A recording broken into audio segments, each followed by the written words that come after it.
Good morning everyone. आज हम पढ़ेंगे present continuous tense. Present simple tense आप पढ़ चुके हो। प्रेजेंट सिंपल टेंस जितना हार्ड था उससे कई गुना सरल है प्रेजेंट कंटिन्यूस टेंस। मतलब टेंसों में जो सबसे हार्ड होता है वो होता है प्रेजेंट सिंपल टेंस। उसके बाद में आएगा पास्ट सिंपल टेंस।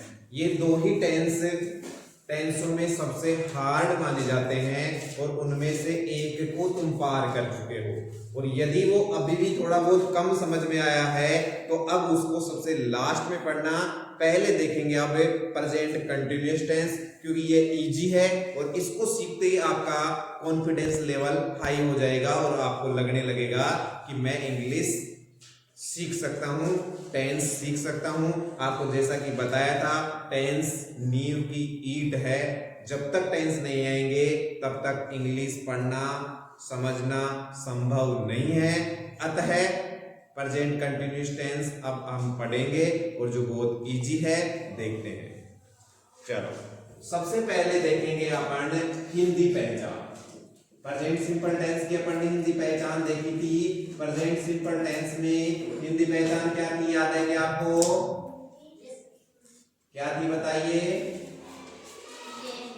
ता है, ती है, ते है इत्यादि।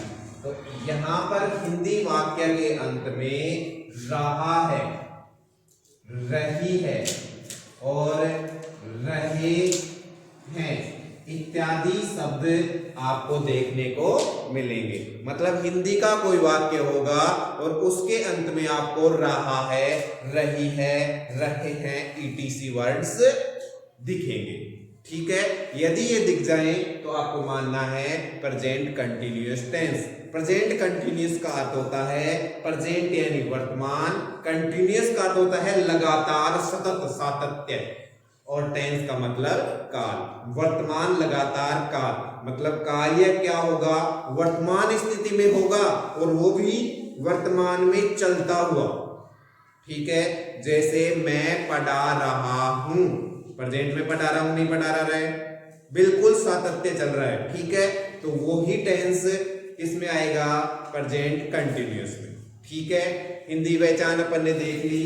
इसके बाद में देखते हैं हेल्पिंग वर्ब। हेल्पिंग वर्ब यहां पर तीन है, पहले दो ही थी ना, अब यहां पर तीन है, इज, आर और एम। ठीक है, पहला है इज, दूसरा है आर, तीसरी है एम। क्लियर? अब देखो तीन आ गई तो स्वाभाविक सी बात है तीनों में कंफ्यूज होंगे कि किसके साथ क्या लगाना है। तो देखिए इज के साथ लगेगा ही, सी, इट और सिंगुलर नंबर का नाम हो, मतलब एक वचन। क्या बता दिया? सिंगुलर नंबर का मतलब है एक वचन। तो इन सब के साथ में इज का प्रयोग होगा और वी, यू, दे और नेम, वो कौन सा? प्लूरल नंबर, मतलब एक नाम नहीं दो नाम हो तो किस में चला जाएगा रे? आर में चला जाएगा। और एम के साथ में एकमात्र आई का प्रयोग होता है। क्लियर हो गई इतनी बात? कोई दिक्कत नहीं है। एक विशेष नियम आप लिख सकते हैं, वो विशेष नियम है, यस, वो विशेष नियम है कि मेन वर्ब में क्या लगेगा रे? हमेशा मेन वर्ब में आईएनजी का प्रयोग होता है। जब भी इज, आर, एम आ जाए और प्रेजेंट कंटिन्यूअस टेंस का वाक्य हो तो निश्चिततया वर्ब में, मेन वर्ब में आपको क्या लगाना है? आईएनजी। क्लियर हो गई इतनी बात? कोई दिक्कत है यहां तक? नहीं है। सूत्र आपको वही चार सूत्र हैं जो चलते रहेंगे पूरे टेंस में, उसके अलावा कोई सूत्र नहीं पढ़ना कि अलग से सूत्र पढ़ना है। आपको बिल्कुल इजीली केवल चार सूत्र बताए हैं मैंने और वो चारों सूत्र आपको कंठस्थ होने चाहिए। केवल इतनी ही चीज अपने को याद रखना है। और अब चल रहे हैं अपन वाक्य निर्माण की और हिंदी टू इंग्लिश ट्रांसलेशन की ओर। तो पहला वाक्य है जो आपके सामने अभी मैंने बोला था, व्यक्त किया था, मैं अंग्रेजी पढ़ा रहा हूं। ये वाक्य अभी बोला था, उसी का इंग्लिश ट्रांसलेशन करेंगे। तो अब मुझे सबसे पहले बताइए कि यह वाक्य आपको सिंपल का दिख रहा है, अफर्मेटिव दिख रहा है, नेगेटिव दिख रहा है, इंट्रोगेटिव दिख रहा है, या इंट्रोगेटिव नेगेटिव दिख रहा है? क्या दिख रहा है? ये साधारण वाक्य दिख रहा है आपको। और साधारण वाक्य का सूत्र था सब्जेक्ट, बोलिए, subject plus helping verb plus main verb plus object plus other. ये सूत्र आपको बताया। तो सबसे पहले अपन देखेंगे सब्जेक्ट की ओर। किसकी ओर गए रहे? सब्जेक्ट। तो यहां पर सब्जेक्ट कौन है? मैं। कौन है? मैं। क्यों है? क्योंकि पढ़ाने का काम कौन कर रहा है? मैं। और मैं को इंग्लिश में क्या कहते हैं? आई। क्या कहते हैं? आई। इसके बाद में आपको पता है क्या आएगी रे? Helping verb. हेल्पिंग वर्ब कौन कौन सी हैं? Is, are, am. तो आई के साथ कौन सी हेल्पिंग वर्ब आएगी? एम। कौन सी हेल्पिंग वर्ब आई? एम। I am. अब बताइए इसके बाद में क्या आ रहा है सूत्र में? Main verb. क्या आ रहा है? Main verb. तो मुख्य काम क्या हो रहा है? पढ़ाने का। और पढ़ाने को इंग्लिश में क्या कहते हैं? टीच। Very good, teach. और अभी मैंने विशेष नियम लिखाया कि मेन वर्ब जहां पर भी आएगी वहां पर किस क्या लग जाएगी रे? आईएनजी। तो क्या लग गई ये? आईएनजी। I am teaching. अब मैं क्या पढ़ा रहा हूं भाई? लास्ट में क्या आ रहा है? ऑब्जेक्ट। इसके बाद में क्या आ रहा है? ऑब्जेक्ट। ऑब्जेक्ट किसे कहते हैं? कर्ता को क्रिया करने के लिए जिसकी सबसे ज्यादा आवश्यकता हो। तो मेरे को पढ़ाने के लिए सबसे ज्यादा किसकी आवश्यकता होगी? अंग्रेजी की। अंग्रेजी नहीं होगी तो मैं पढ़ाऊंगा क्या? ठीक है। तो अब क्या आएगा? I am teaching English. Clear हो गया क्या? आवाज नहीं आनी चाहिए मेरे तक। एक वाक्य कंप्लीट हो गया। दूसरा वाक्य देखो, इसी वाक्य को नेगेटिव में बनाते हैं। मैं अंग्रेजी नहीं पढ़ाता। मैं की जगह यहां ले लेते हैं वह अंग्रेजी नहीं पढ़ाता, सॉरी पढ़ा रहा है। वह अंग्रेजी नहीं पढ़ा रहा है। रहा है दिख गया ना? वही लिखाया था, रहा है, रही है। ठीक है। तो देखो यहां पर सब्जेक्ट कौन है? वह। तो वह को इंग्लिश में कहते हैं ही। इसके बाद में सूत्र में आ गया हेल्पिंग वर्ब। हेल्पिंग वर्ब ही के साथ में लगेगी इज। तो ही इज। इसके बाद में क्या आएगा रे? नेगेटिव सेंटेंस है तो तुम्हारे को पता है ना, इसके स्थान पर कहां पर है? इन दोनों के बीच में क्या आ जाएगा? नॉट। तो यहां पर क्या आ गया? He is not. फिर क्या आ जाएगा रे? वही टीचिंग इंग्लिश। क्या सेंटेंस समझ में आ गया? कोई दिक्कत है यहां पर? नहीं है। अब इसी वाक्य को क्या बनाएंगे अपन? क्वेश्चन वाक्य, इंटरोगेटिव। तो वाक्य बनाते हैं, क्या वे अंग्रेजी पढ़ते हैं? अब पढ़ाने की जगह क्या कर दे रहे अपने? पढ़ते, सॉरी पढ़ रहे हैं। पढ़ते हैं तो कहां चला जाएगा रे? पढ़ते हैं आते ही तो ता है, ती है, ते है आ गया, प्रेजेंट सिंपल में चला गया। यहाँ क्या आ रहा है? क्या वे अंग्रेजी पढ़ रहे हैं। और ये क्वेश्चन मार्क बिल्कुल मत भूलना, क्योंकि क्वेश्चन मार्क प्रश्नवाचक वाक्य के अंत में आता है। ये वाक्य हो गया अब अपने को सूत्र याद होना चाहिए इंट्रोगेटिव सेंटेंस का। सूत्र आपको लिखाया था helping verb plus subject plus main verb plus object plus other और लास्ट में क्वेश्चन मार्क। यही लिखाया था क्या? चलो देखो, सबसे पहले क्या आएगी? Helping verb. हेल्पिंग वर्ब क्या है? Is, are, am. अब अपने को कौन सा लेना है तो ये बताएगा अपने को अगला दे। तो दे के साथ में कौन सी आएगी? आर। तो सबसे पहले आ गया आर, आर, फिर आ गया दे, आर दे, फिर क्या आ गया है? रीडिंग। क्या आ गया? इसके बाद में देखो हेल्पिंग वर्ब, फिर सब्जेक्ट, फिर मेन वर्ब। तो अब क्या आ गया? रीडिंग। Are they reading. अब क्या कर रहे हैं वो? कौन सी चीज पढ़ रहे हैं? ऑब्जेक्ट। तो English. Are they reading English. क्या वे इंग्लिश पढ़ रहे हैं? वाक्य कंप्लीट हो गया क्या? इसी सेंटेंस को अपन किस में ले जा रहे हैं? अब इंटरोगेटिव नेगेटिव में। इसमें ले जा रहे हैं इंटरोगेटिव नेगेटिव में। तो वाक्य है अपना, क्या हम अंग्रेजी नहीं पढ़ रहे हैं? क्या हम अंग्रेजी नहीं पढ़ रहे हैं? अब आपको पता है कि यहां पर नोट कहां आएगा? है यहां पर आएगा। ठीक है, आपको सूत्र चारों लिखाए हुए पहले। ठीक है, तो उसमें आप देख सकते हैं। तो ये आ गया, फर्स्ट वीडियो में बताया था ना आपको सूत्र चारों, तो उसमें आप देख सकते हैं। तो अब देखिए, सबसे पहले क्या आएगी? Helping verb. तो हेल्पिंग वर्ब है इज, आर और एम। तो कौन सी आएगी? इस बात का पता कौन बताएगा अपने को? कर्ता। और कर्ता है वी। वी कहां है? आर के साथ। तो क्या आ गया है? आर, फिर क्या आ गया?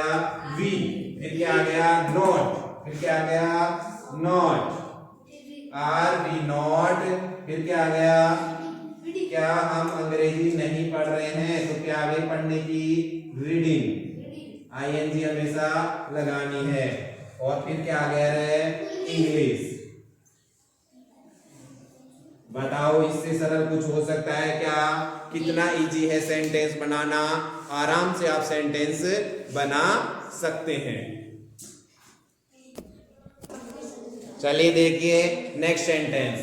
नेक्स्ट सेंटेंस है, 4 सेंटेंस बता दी ना। 5वां नंबर, हम क्रिकेट खेल रहे हैं।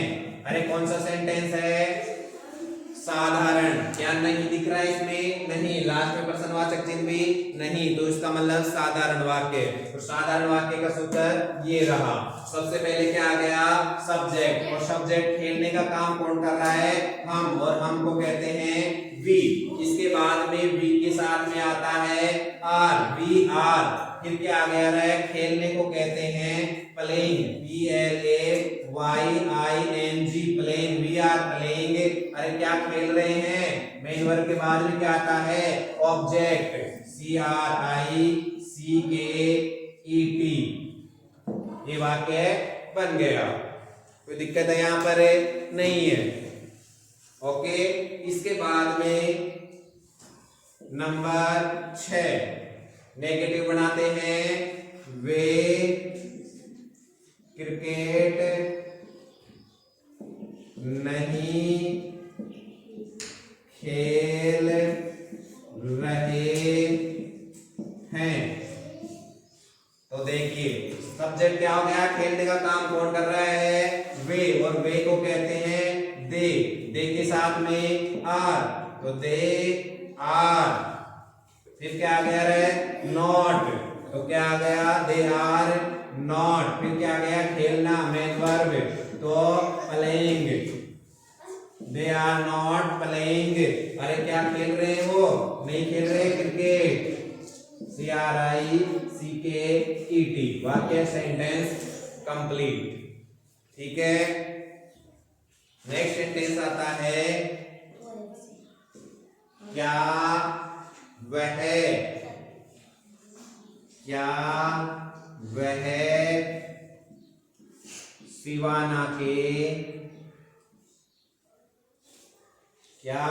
सिवाना के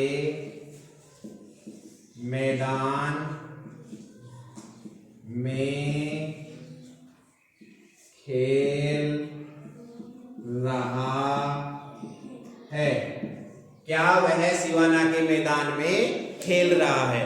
वाक्य आ गया तो सबसे पहले क्या आ गया, क्वेश्चन मार्क दिख रहा है, मतलब क्वेश्चन मार्क मतलब इंटरोगेटिव सेंटेंस, प्रश्नवाचक सेंटेंस। तो देखिए सबसे पहले क्या आएगी, हेल्पिंग वर्ब, और हेल्पिंग वर्ब किसके अनुसार आएगी, वह के, और वह कहाँ है, इज के साथ। तो इज ही, ठीक है, इज ही। फिर क्या आ गया यहाँ पर, मेन वर्ब, तो इज ही प्लेइंग,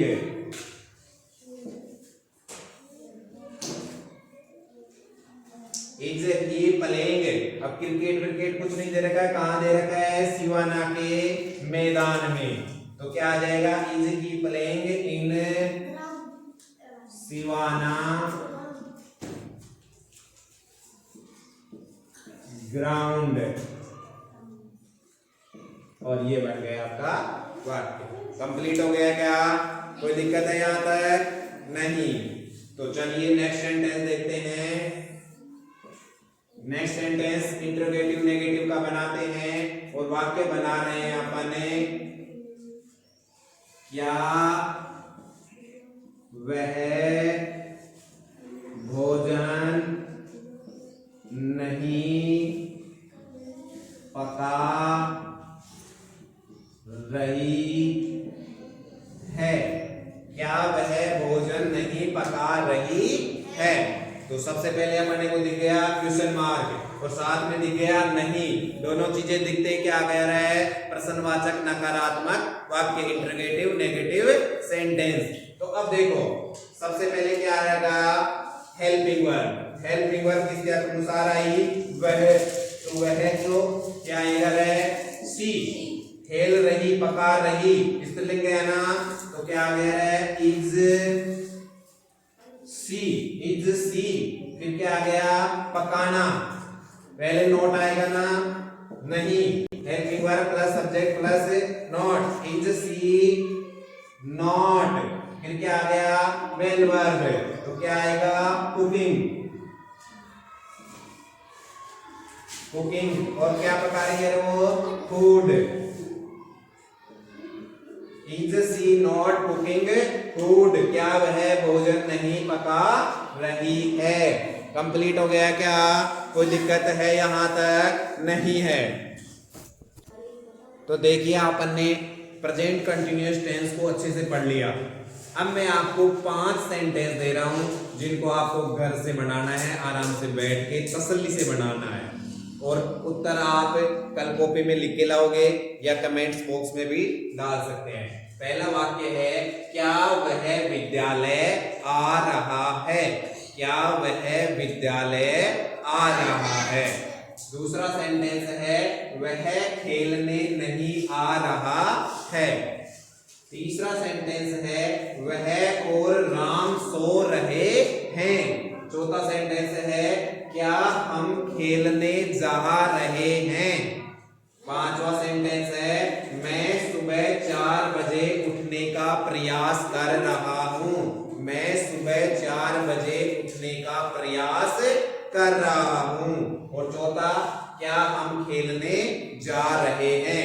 इनका आपको इंग्लिश ट्रांसलेशन करना है और इनका आराम से बैठ के सोचना है, चारों सूत्र का यूज करते हुए इनका बनाना है। अगर किसी मीनिंग नहीं आए तो कोई दिक्कत नहीं है, लेकिन सेंटेंस बनाना आपको आना चाहिए। क्लियर हो गई। आपके उत्तर आप कमेंट्स बॉक्स में डाल सकते हैं, कॉपी में लिख के भी ला सकते हैं, etc. If you like this video, you can like, share, subscribe also.